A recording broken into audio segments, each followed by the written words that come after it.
Hi there, my name is Chris Ruspe, and I'm a chartered market technician and a certified financial planner in Highland, Maryland. And since we have a tax deadline coming up, I thought today we would talk about Tax Freedom Day.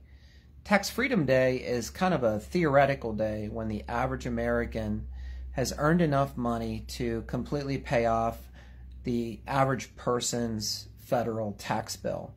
And unfortunately, Tax Freedom Day has been moving backwards further and further into the year over the last couple of years because of all of the risky government policies that our government has put in place, not only surrounding COVID, but also surrounding social spending.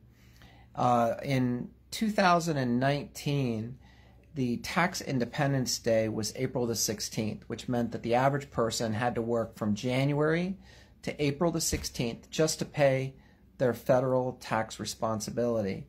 In 2021, that date has gone back to April the 17th, and in 2022, Tax Independence Day has again went back another day and is now at April the 18th. This is primarily because of all of the deficit spending that our government has been doing. Next year, in the year 2023, Tax Freedom Day will be on April the 18th as well. Of course, that's barring any new government policies. So while that's an enormous cost, you also have to factor in the effect of state income taxes. And there are some companies that actually try to take it to the level of trying to factor in property taxes and sales taxes. Now, as you can imagine, if you are in one of the states with a higher tax bracket, then you have to work longer into the year to achieve tax freedom.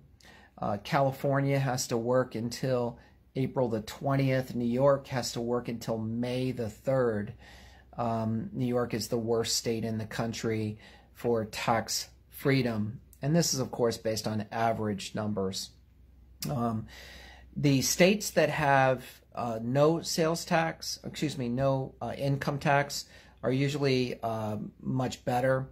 Florida, you only have to work until April the 4th. It's the third best state. Arizona, you only have to work until April the 9th. It's the 14th best state. So you get a little bit of an idea as far as how significant state sales tax can be in taking money out of your pocket. Interestingly enough, the two outliers, Hawaii is number 43 out of 50 states. You have to work until April the 23rd for you to reach Tax Independence Day in Hawaii.